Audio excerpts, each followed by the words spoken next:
blow it in the playoffs. Hello, everyone, and welcome back to the Puck and Leafs podcast. I'm Joe Choffs with the boys, Coach Frank and Bobby Bottles. It feels good to be back. I had to take a couple weeks off because I just moved. And let me tell you, moving sucks. Moving with kids takes the suckiness to a whole new level of suck.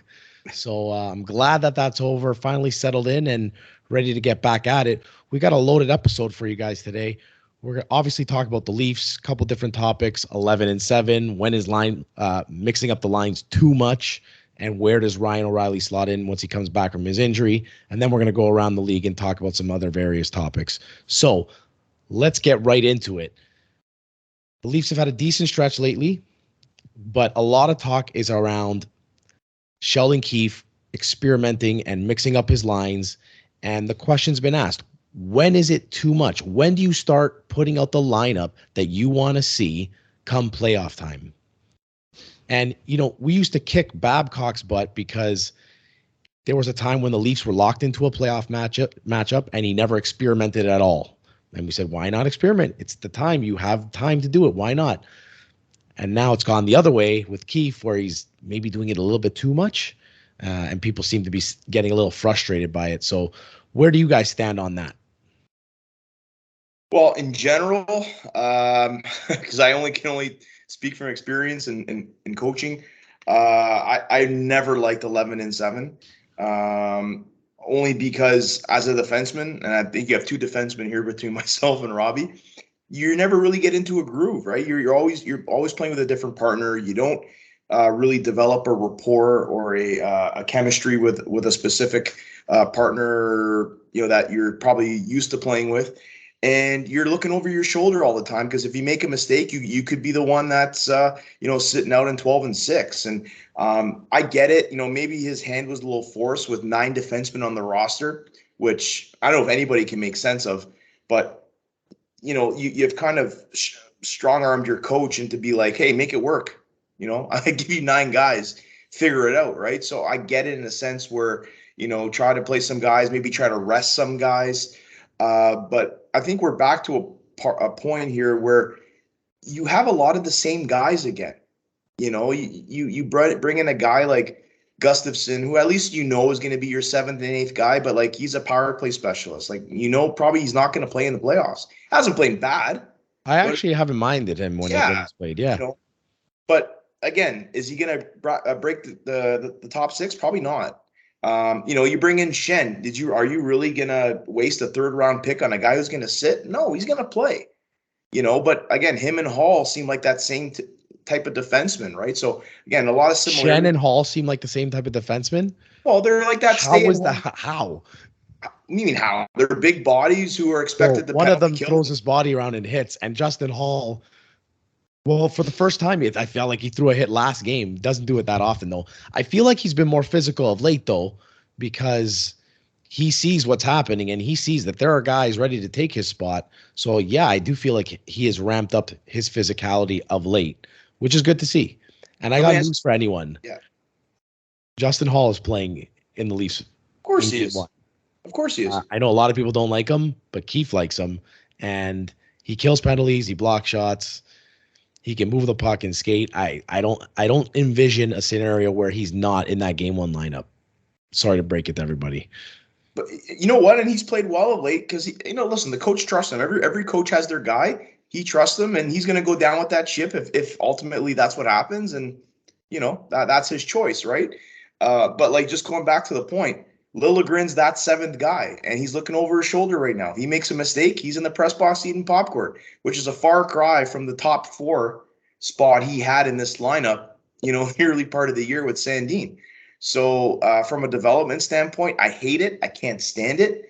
But, you know, it also had a chance to get some of the other guys going up in the forward group. Like, you know, you get an extra shift for Matthews or Marner or Nylander, who are able to play on the 4th line with some of those guys.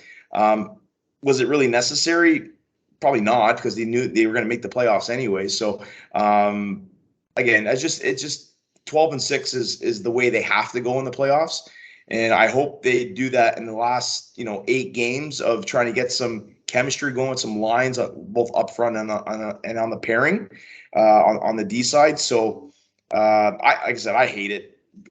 I don't see the point of it now with 8 games left. So All right. So now is the time then to start putting yeah, out your lineup that you feel is going to be your starting lineup for game one, essentially, or close to it, right? In terms of Lilligan, whether he's in that game one lineup, a month ago I would have said for sure he has to be. He's kind of played himself out of it of late though.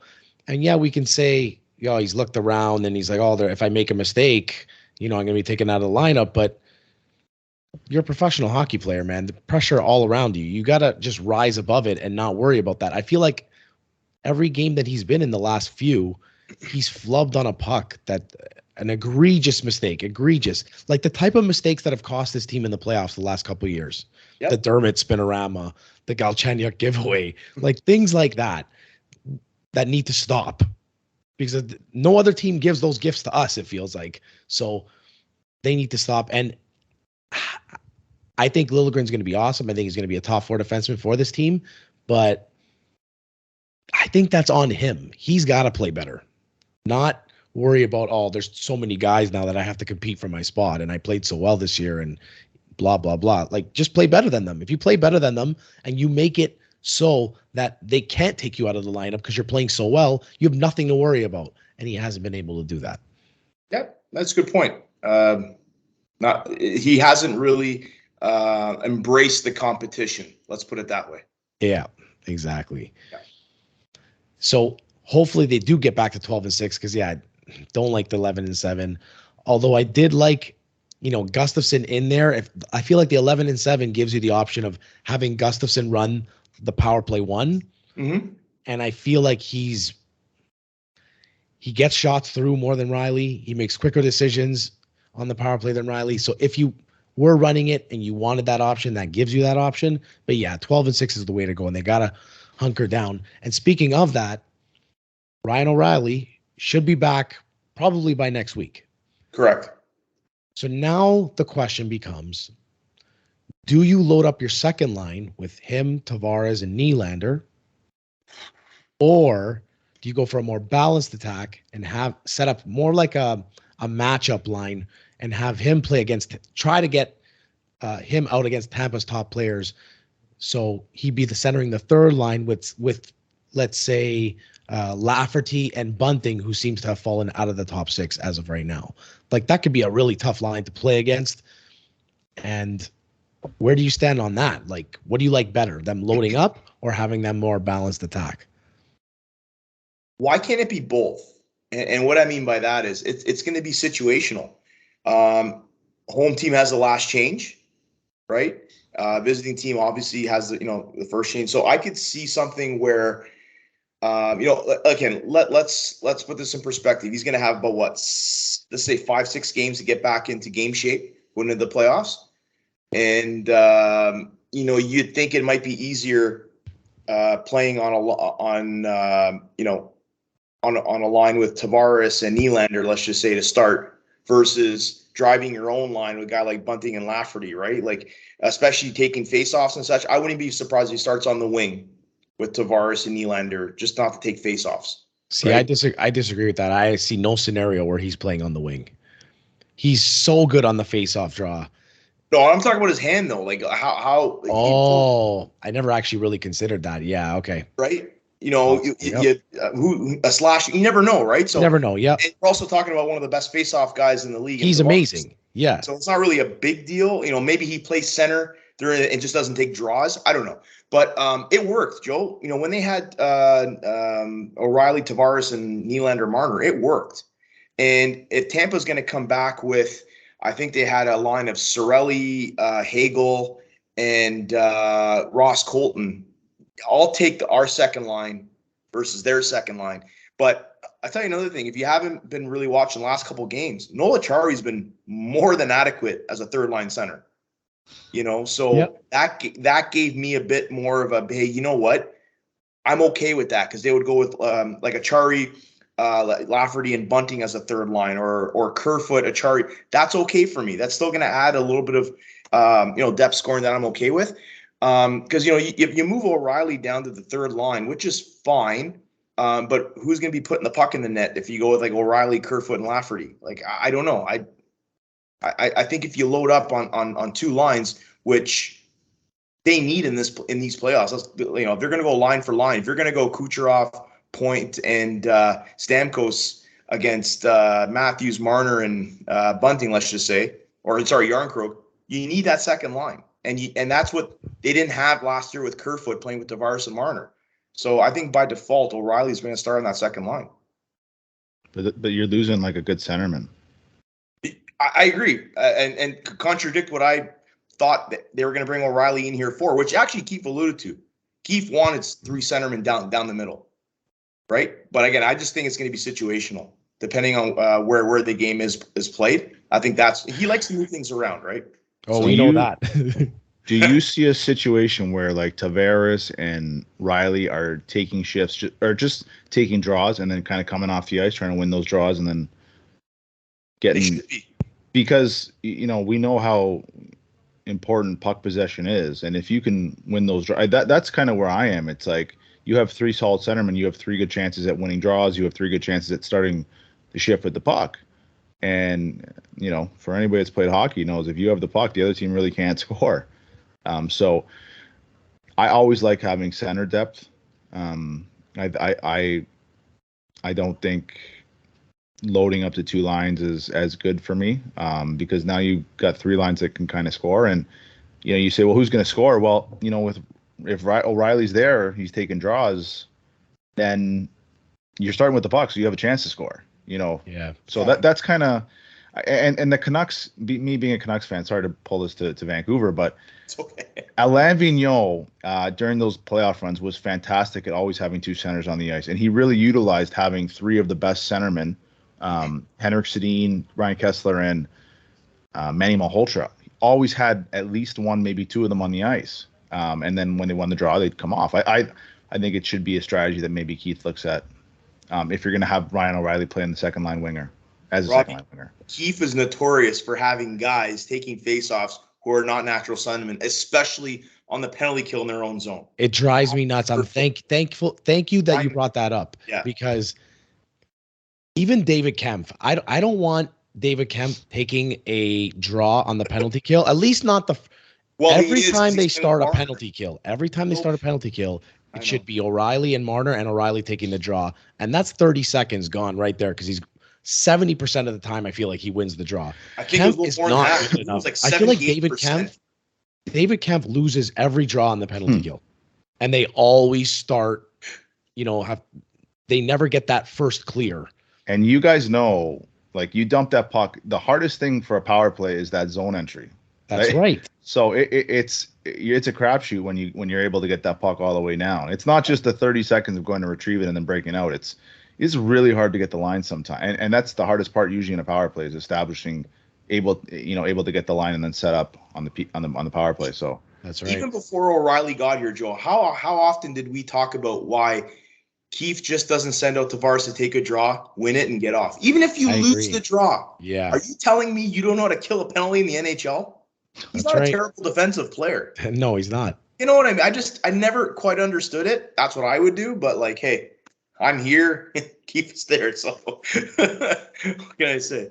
Yeah. I think the plan was always to try and go with the three-headed monster down the middle. And then O'Reilly obviously broke his finger. They didn't get a chance to do that.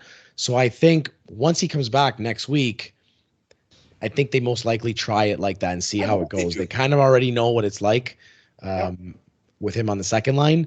Yet again, some more experimentation with only a handful of games left. But I think that's an important one that they got to try out and figure out if that's where they want to go. Well, they're going to have to move some bodies in because it's going to be Nyes and O'Reilly that they're going to try to mix some chemistry with, right? So yes, Matthew Nyes has a big weekend ahead of him this upcoming weekend, Frozen 4. So it would have been nice, not for Matthew Nyes, but for the Maple Leafs. Had they been knocked out last weekend, then this would have given the Leafs, a handful more games to get an idea of where Nyes is at. But lastly, before we go around the league and touch on some other topics, terms of goaltending, it's still Samsonov for you for starting game one as of right now, correct? Yes, because they're going to be starting at home, and you can't ignore that record. So, yeah, I'm okay with that. I'm okay with it.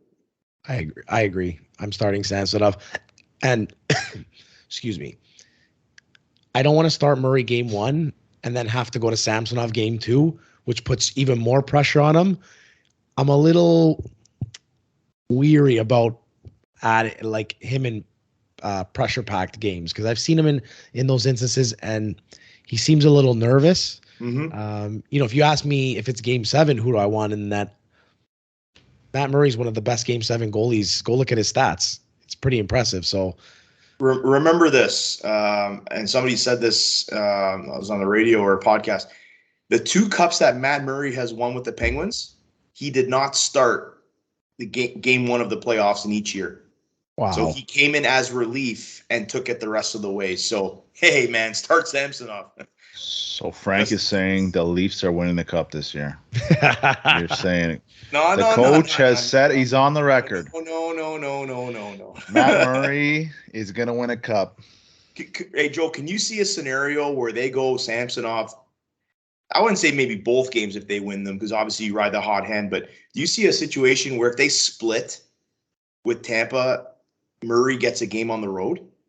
Yeah, I do see it. I do see a scenario where that could happen.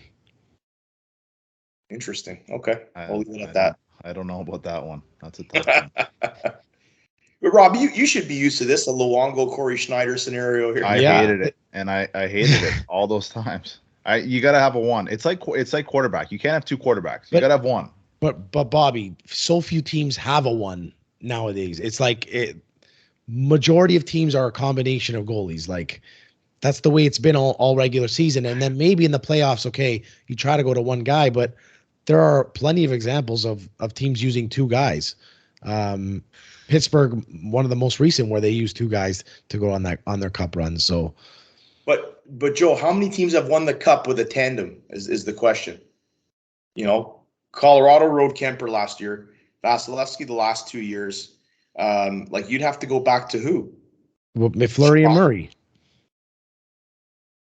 But wasn't Murray Murray those guys lost the Murray did end up playing the majority of those games though afterwards. Yeah. I mean, like a true tandem. Yeah. Maybe it was Chicago. Was it Niemi and Crawford? I don't think were they. I think those were like separate years. Was it? Okay. Yeah. Because Niemi was not their starter. They kept flip-flopping between Niemi and somebody. I couldn't remember off the top of my head, but like, don't you? Anyways, it's rare. It's rare. Don't you worry about the psyche? Like you think in a playoff series, if I'm going, I've got a stretch, and if you play bad, it's like okay, you yank the goalie. But if a goalie doesn't play bad, I think that messes with the psyche, even if they won't admit it. That I don't know. That's a really. Hey, throw Joe Wall in the situation. You got a real ugly 3-headed monster. My man. Joe Wall looks good, man. Never mind. I think he's on this team. He has to clear waivers next year. Yeah, they're not putting him on waivers. So especially at 2 more years at the league minimum. That's right. So one of Samsonov and Murray ain't going to be here next year, but we'll worry about that when that comes. Well, I think Frank. I heard Coach Frank saying that the Leafs might have a better goaltending tandem than Vasilevsky right now. And Vasilevsky got a shutout right on cue. Tandem, yes. I didn't say they had a better goalie. I said goalie situation because Brian Elliott is just horrendous. He cannot pick up any points when he plays for Tampa. That's what I was getting. He's not gonna see any time for the next 2 months. No, he is not. Right on cue though, Vasilevsky with the shutty. Hopefully, it's much less than 2 months for Tampa. All right, boys, let's get on out of here. Everybody, thank you for tuning in.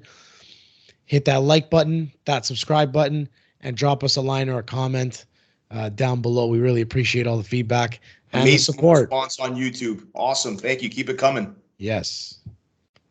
And drop a comment on Bobby's face right now. It's still frozen. So let us know which frozen Bobby face was your favorite. I like that one. I like that one there. That's a good one right there. This is you, Bobby. All right. All right, everybody. Take care. Have a great night.